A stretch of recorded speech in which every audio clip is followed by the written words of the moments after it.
Alright, here's my audience. Alrighty. Is that good? Yep, okay.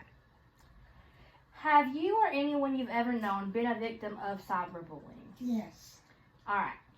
I'm pretty sure a majority of people have been a victim of cyberbullying or bullying because it's pretty common. But cyberbullying is a major problem and is one of the more common reasons for suicide among teenagers.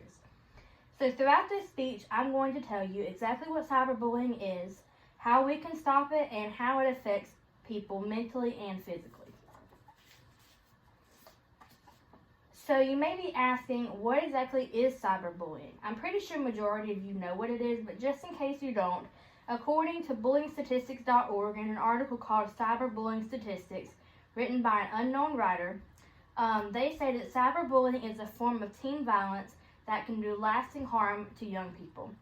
And cyberbullying is just like normal bullying, but it's over the internet, which honestly makes it worse because you're not having a face to the mean words that people are saying.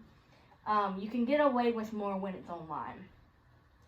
So cyberbullying can be seen in many different ways, which can be sending threatening messages, spreading rumors on social media, stealing a person's account, or even pretending to be someone else. And those are just a few. According to an article called 51 Critical Cyberbullying Statistics in 2020, this was written by an unknown writer, and they said that 36.5% of people have felt that they have been cyberbullied in their lifetime, and 17.4% have felt this way in the last month, which is a really big number, and that just keeps rising. That number has doubled from 2007, which means that we are really heading in the wrong direction for ending this problem. Also, cyberbullying can happen on many different platforms, and here's my visual aid. So these are where people are cyberbullied. So it's got Instagram being the highest at 42% and Twitter being the lowest at 9%. But it's pretty much just saying that cyberbullying can happen on any platform. So another major thing is the problem of being a bystander. So according to the Oxford Language Dictionary, a bystander is a person who is present at an event but does not take part. It also said that 87% of young people stated that they have seen and not taken part of cyberbullying. So in elementary school and middle school, we always had those meetings and different things where they would tell us about what to do if you're being bullied or if you're a bystander, and they'd always say to go tell someone. But you kind of didn't really think, well, that'll really help anything. You just thought, okay, well, they'll just deal with it. But in the end, a bystander is so important, and if you go tell someone, in the end, that could really save someone's life. So now we're going to move along to how can we stop cyberbullying. The biggest thing, like I said before, is being a bystander to tell someone.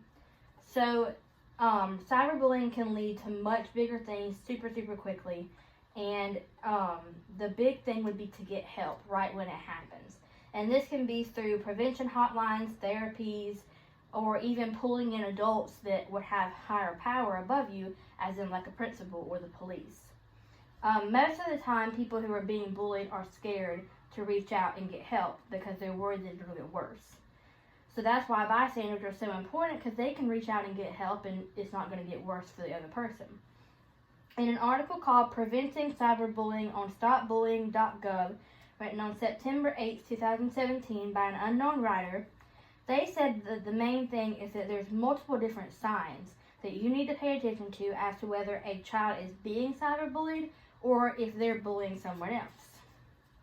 And a few of these signs may include noticeable increase or decrease in device use, children's emotional response to what is happening on their phone, or a child hiding their screen when other people are near.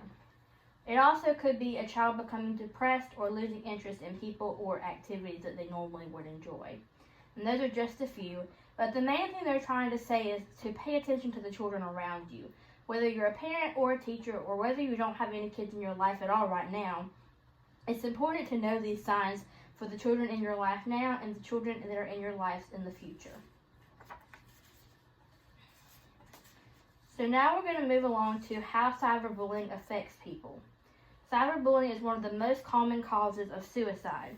And according to an article called Bullying, Cyberbullying, and Suicide Statistics on a website called meganmirrorfoundation.org, written by an unknown writer, they said that people who are bullied are at an increased risk for depression, anxiety, sleep difficulties, lower academic achievement, and dropping out of school. Cyberbullying causes so much harm to young people, which includes self-harm, suicide, mental health problems, and even crime and violence. A few statistics that I found on this website about self-harm were that 18% of youth report that they have self-harmed because of cyberbullying at least once in their lives. This is normally 1 out of 4 girls and 1 out of 10 boys. And a few statistics that I found about suicide was that students who experience bullying or cyberbullying are nearly two times more likely to attempt suicide because of it. Current research has shown that suicide among teens has nearly doubled since 2008, making suicide the second leading cause of deaths for people between the ages of 10 and 34. Teens who are cyberbullied can experience multiple different symptoms, which would be like depression or anxiety.